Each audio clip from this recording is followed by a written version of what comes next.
I was kicked out from a $40,000 streamer tournament. She was talking to him, she was degrading him, calling him a loser. But now whenever they face accountability, now they're the victim. Nope.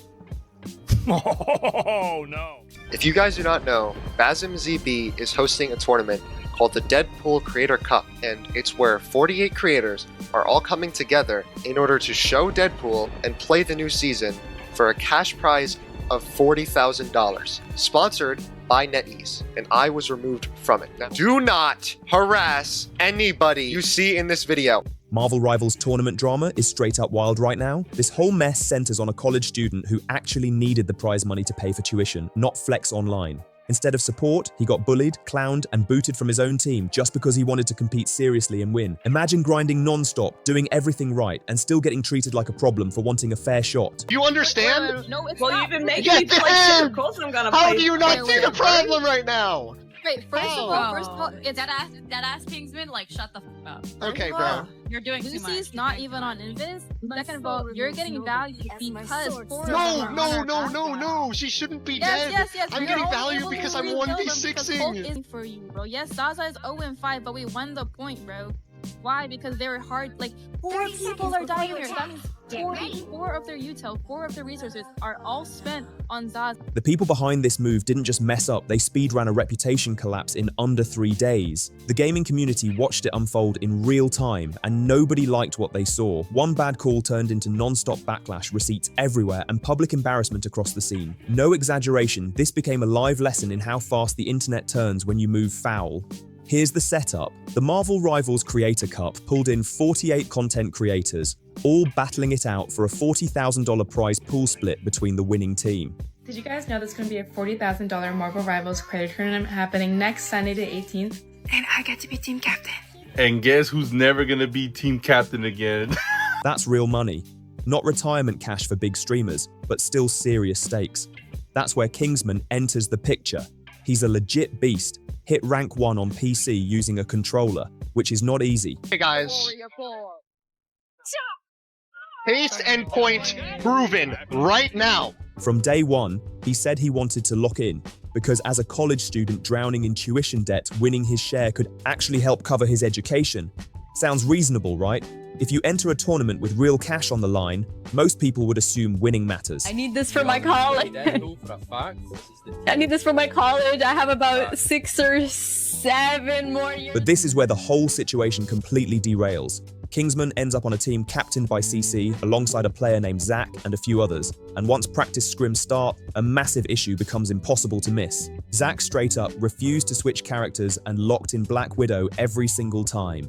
For anyone familiar with Marvel Rivals, that pick is rough. Black Widow is widely seen as one of the weakest characters in the game. You need near-perfect aim just to be average, and even then there are way better options across the board. She's that bad, no debate. Now picture this, Kingsman is locked in, grinding practice, dropping numbers like 18 eliminations with only 2 deaths. He's carrying hard, doing everything you'd want from a serious competitor. Meanwhile, the Black Widow pick is sitting at 0 eliminations and 5 deaths. 0 and 5 in a competitive practice environment for a $40,000 prize pool. And here's the wild part. Zach was doing all this while playing on 200 ping in a high-stakes tournament prep. That alone had people raising eyebrows everywhere. I mean, this Buster is 050. I would have been kicked out the day of then. I would have told that fucking Buster to uninstall the video game. 050, my game is crazy. Chat, do you know that the KP rate for kills in this game is like 90%? Like, if you're part of the game in any capacity and somebody dies on the enemy team, 90% of the time you're gonna get either a kill or an assist off of them. 100%. It's like 90%. Everybody's part of every kill, which means if you're 050 and your DPS is 18 kills, you haven't logged into the game. You're AFK. Your computer's not on. There's a problem with your computer. Yeah, a sniper-style character that needs laser focus and perfect timing, being played while dealing with heavy lag that makes the game borderline unplayable. That's the setup. So Kingsman does what any reasonable teammate would do in this situation. He calmly suggests switching characters and points out the obvious issue. Black Widow is going to get hard-dived and deleted by the enemy team every round. He doesn't stop there. Kingsman even offers to switch roles himself, saying he'll play support to open up better team comps. That's not ego, that's teamwork. At this point, he's doing everything possible to help the squad actually succeed and not embarrass themselves on a big stage. So how do his teammates react? badly. Instead of listening, CC and others snap back, telling him to shut up and mocking him openly. They label him toxic, accuse him of killing the vibes, and act like he's the problem just because he wants to win. Wanting to win in a competition. Let's be clear, everyone signed up for a $40,000 tournament. Nobody was forced to be there, but the moment Kingsman suggested playing smarter, they flipped it on him and treated him like the villain. The nerve is unreal. And somehow, this was only the beginning, because what Kingsman dealt with next was even worse than teammates refusing to try. This is where things turn ugly. Kingsman wasn't just dealing with teammates refusing to try, he was dealing with people actively trying to wreck his name and get him removed from the tournament completely. CC went straight to the tournament organizers and filed complaints accusing Kingsman of being disrespectful and toxic. And what was the so-called offense? He kept asking Zach to switch characters. That's it. That was the crime. Meanwhile, the stuff CC was saying about Kingsman online and in Discord was way worse. She claimed he had no social skills because he supposedly spent 20 years playing video games inside. Let that irony breathe. She also called him a loser multiple times, even though she literally streams video games for a living. The double standard was loud. It didn't stop there. Like while we were in Discord and then saying like, oh yeah, we're gonna lose, and these guys, my team sucks, and then he was talking about like how some other tournament he's in was like way better. And I think Basman was just not taking that disrespect. And low-key, like I didn't want that disrespect either. Like I didn't want someone on the team that was just constantly gonna like talk us to his chat. When someone questioned why they'd kick their best player, CC clapped back, bragging that they had better players and better vibes now.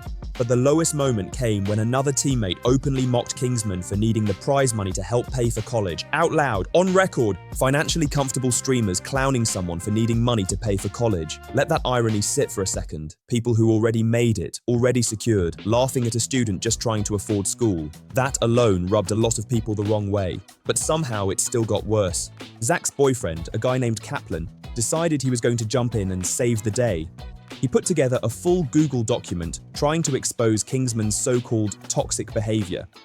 A whole document. Screenshots, clips, the works. But instead of convincing people, the internet did what it does best and absolutely cooked him. The response was brutal. People picked apart the doc line by line, calling out how one-sided and biased it was. The backlash got so intense that Kaplan locked down his account and basically disappeared. Total vanish mode.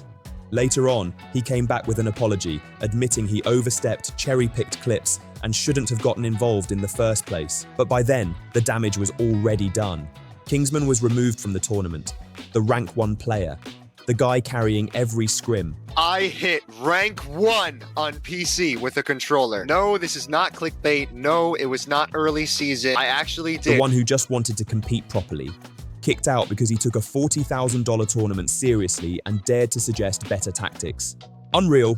So let's talk results. How did CC's team do after dropping their best player? How did those better players and better vibes actually pan out? Spoiler alert, not good at all.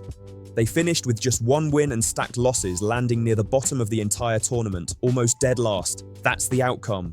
And here's the part that really stings. Everything Kingsman warned them about happened exactly how he said it would. He predicted that serious teams would run triple support comps. He said Zach would get jumped immediately and wiped out early. He said their setup wouldn't survive against real competition. And guess what? He was right about every single thing.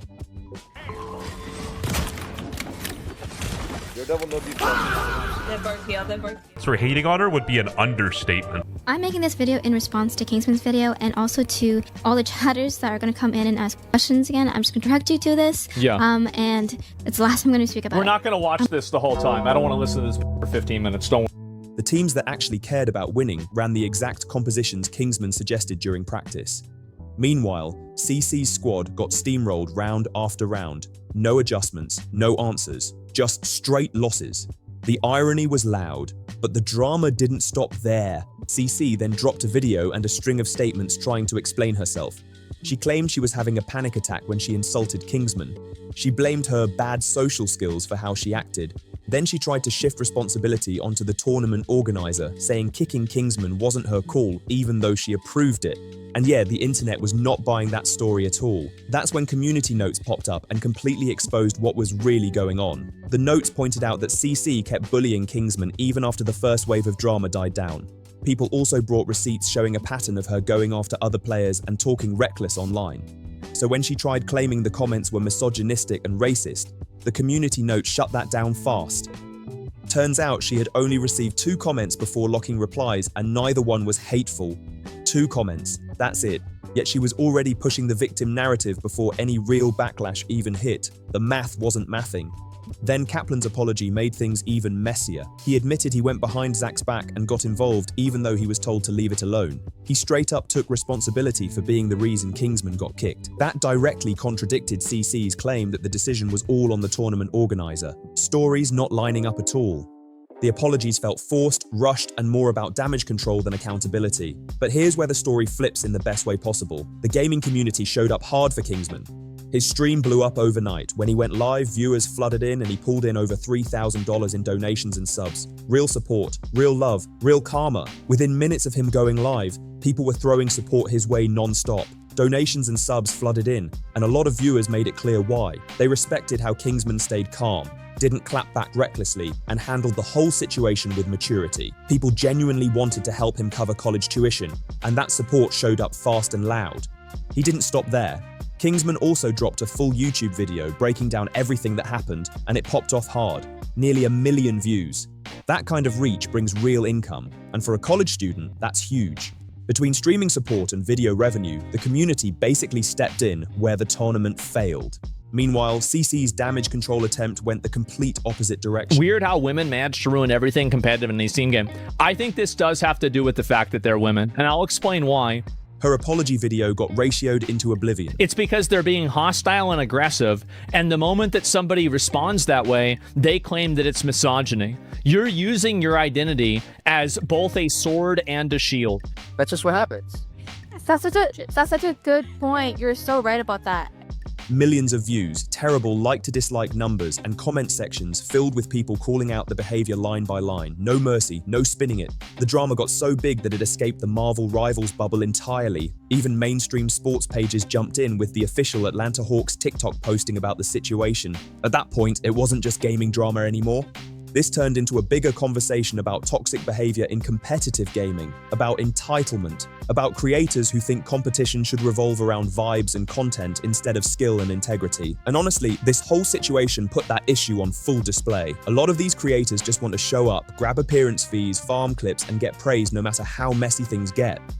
Even when they're actively dragging their own team down. It's all smiles as long as the content hits. And the moment someone actually cares about winning, about strategy, about taking the event seriously, suddenly that person gets labeled toxic. That's wild. Instead of listening, they isolate him, they push him out, they attack his reputation behind the scenes. It's backwards, it's sneaky, and it's genuinely damaging to people like Kingsman, who had real stakes in performing well. This wasn't just for fun for him, this actually mattered. So what's the takeaway here? If you enter a competitive event, actually compete. If you join a team, act like a teammate. And if someone offers constructive advice that could help everyone win, maybe don't instantly jump to attacking their character or trying to get them removed behind closed doors. In this case though, karma showed up right on time. Toxic behavior got exposed, entitlement got checked, and the one guy who just wanted to play fair and compete honestly ended up getting lifted by the community instead of buried by it. So what do you think? Was Kingsman in the right, or should he have just shut up and accepted the vibes? Let me know your thoughts in the comments. If you enjoyed this breakdown, make sure to like, share, and subscribe to Fame Rant Daily for more deep dives into influencer and media industry drama, power abuse behind the scenes, and the stories that don't get talked about enough. This story might be over on TV, but online, it's far from finished and the next one is already lining up. I'll see you in the next video.